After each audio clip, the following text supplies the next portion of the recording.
Okay, so here's the plan. We are building this table for a restaurant that has a seafood theme on it. We're gonna make a 36-inch round table. So what I wanna do is, I wanna cut a disc on our Phantom 5x10 ATC.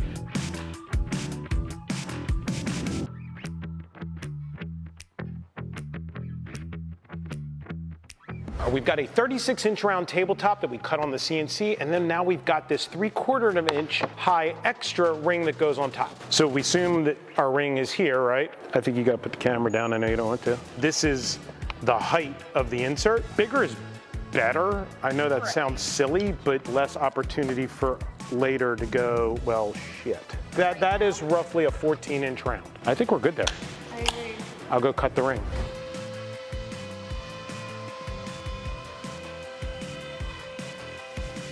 We've got our 2 rings cut, and we've got our 14-inch round. So we're gonna get everything centered up, or as close to center as we can get it, and let's glue it up. It's not going anywhere.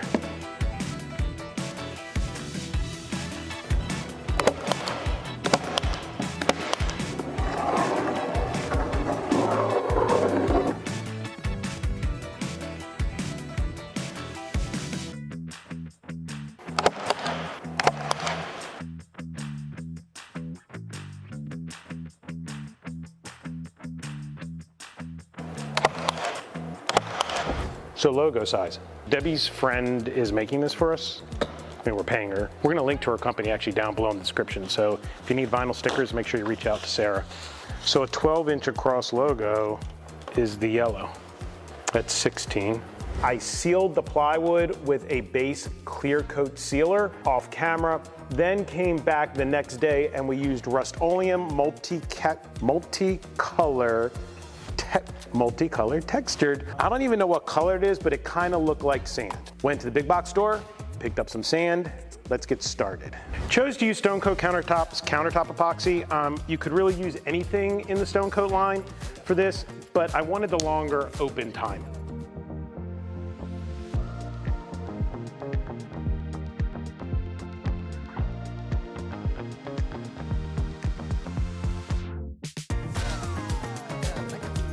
I mean, I'm thinking that we just dump resin in here and mix it up and then just paste it in there. Yeah.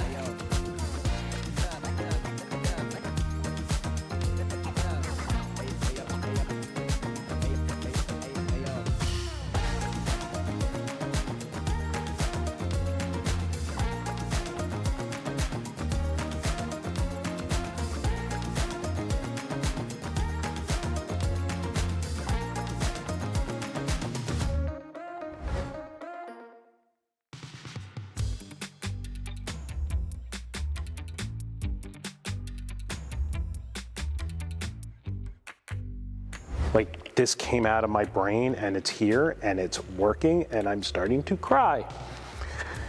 Whew. All right, let's drizzle some resin so it doesn't come up on top of us tomorrow.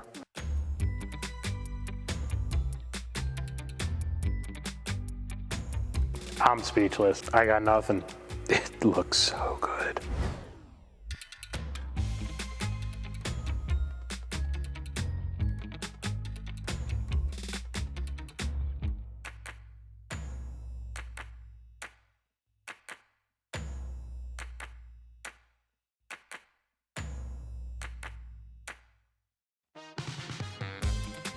Let's take a second, let's talk about the epoxy that we're gonna use. We're gonna use Stone Coat Countertop Supercast Epoxy. We have a relationship with the Polytech Corporation, especially Stone Coat. They've been with us from the beginning. Thank you, thank you, thank you so much, Stone Coat. We're gonna be using Supercast because this is gonna be more than an inch thick pour. It's a 2-to-1 mix. We gotta do some math, figure out how much we're going to need, and then we can get mixing that up. As for the dyes, we're gonna be using Alumilite's Ocean Translucent Blue and Black Diamond Pigment's Ghost Blue. What the Ghost Blue is going to do is it's going to create a shimmer. As you look from specific angles, you're going to see a shimmer. I don't want to believe it's a 7-gallon pour, but it's math and it's science, and I suck at math. I think we start with 3 gallons. All right, let's talk about mixing. Supercast, they recommend that you mix by hand. We actually do use a drill paddle. We place it on low, we make sure that we don't get some sort of tornado effect sucking air down into it. If we're really careful when we put this down low and we don't move it around a lot and we keep it below the surface, it's gonna make the mixing go a lot faster. Again, do with what you're comfortable with.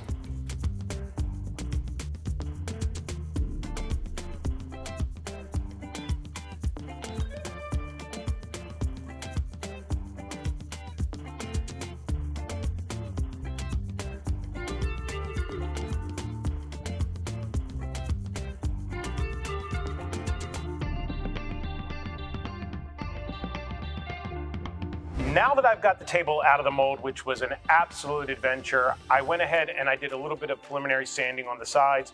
With the mold being made the way it was, there were some indentations that were going on. There was a lot of extra silicone on the outside of this. I sanded it down using a 50 grit sanding disc and then followed it up with 60 grits with my small Festool RO90. Put it on Rodex mode, and it made short work of it. This is why we do the sanding. We know that we put a 14-inch raised disc to take up space in the center. We know that the vinyl that we bought is anywhere from 12 to 14 inches. This is roughly where the vinyl's gonna go. All of these bubbles that are showing up cannot be here. These indentations, or there'll be air underneath it. As the resin goes exothermic, it'll cause the vinyl to pop. We're gonna get this cleaned up a little bit more. I'm gonna take it up to 150 and I'm gonna make myself a circle. Everything inside the circle needs the pop bubbles filled.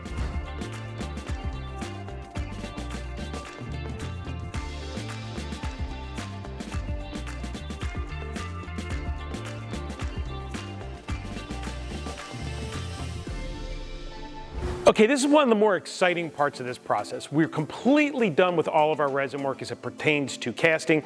We've got the table sanded down to 220. We've rounded the edges over at 1/4 inch on the top and the bottom. And now we get to put the vinyl logo for the restaurant in the dead center. We're going to do the water method. The benefit of the water method is what it's going to allow us to do is to peel and re-peel the vinyl and move it around as we're placing it on the resin.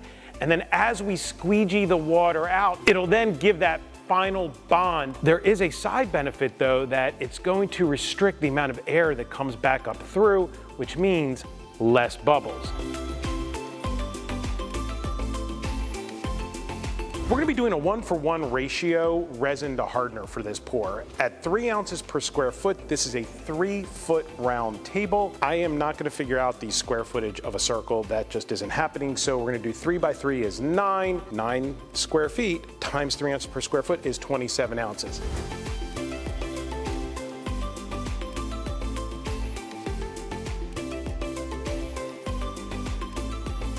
We wiped it off before we got started. Let's pour it.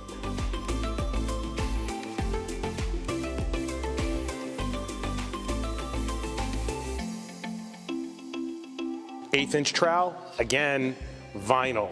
Normally we would just kind of go to town on this, not on the vinyl. Lightly scrape the vinyl. I certainly do not want to score up the vinyl.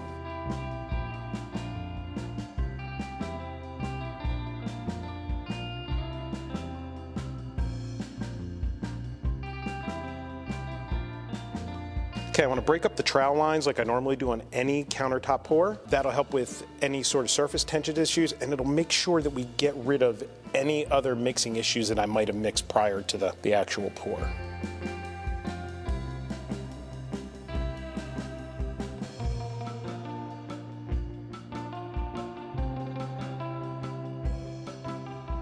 We're coming down the home stretch on this project, and as we know, this is going into a restaurant, but it's a special restaurant. It's a crab restaurant. Unless you're from Maryland, you have absolutely no idea what that means. What does it mean? It means to get the shit kicked out of it. That's exactly what it means. So we want to make sure we give this the ultimate coverage for scratch protection. Now, normal Stone Coat Countertops epoxy is scratch resistant. The countertop will work absolutely fine. The Ultimate Top Coat was created as an impenetrable layer for scratch protection on all of their products. So we're gonna add this on top of this. We haven't done this before.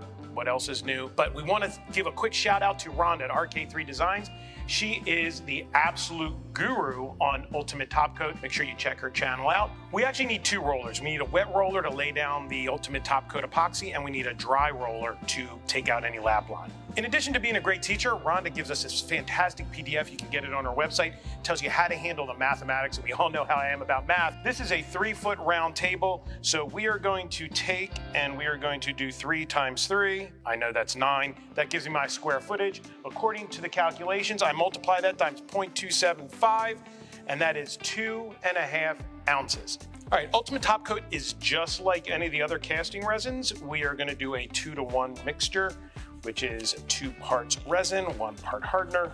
The interesting thing about this though is it has such a fast set time. So once we get started, we get 10 minutes. So let's get this done.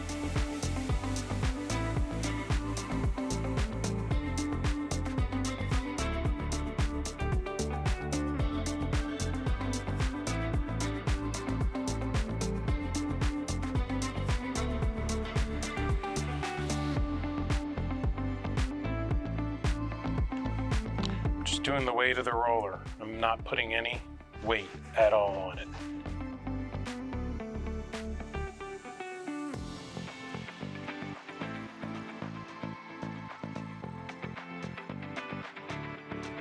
We've given the table 5 days to set up. Remember, we put the Ultimate Top Coat on. Now, keeping in line with what Rhonda told us from RK3 Designs, there's a slight little shimmer that comes along with putting down the Ultimate Top Coat. That is because we place it down with a 1/4-inch nap roller. We'll take care of that by wet sanding with 10,000 grit.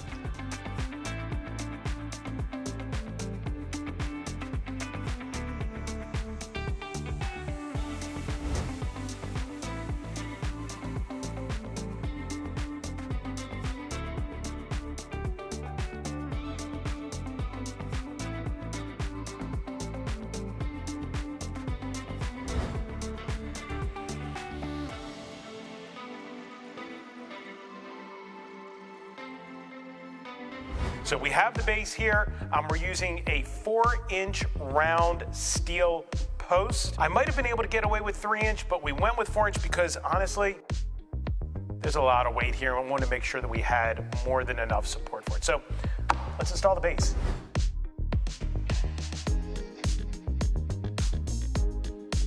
When you got to figure out exactly how deep you want to drill, mark it up here with a piece of tape. You don't need to mark up your drill bits, and it acts like almost like a flappy flag. When the flacky hits the wood, you know you've gone deep enough.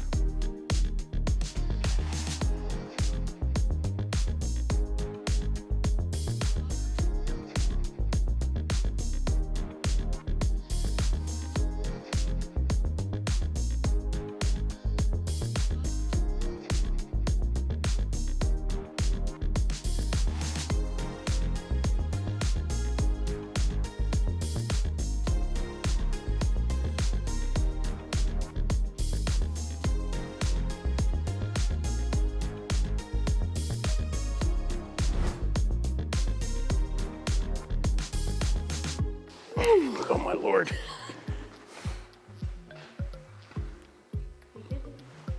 I don't believe it. All it's left to do is deliver it.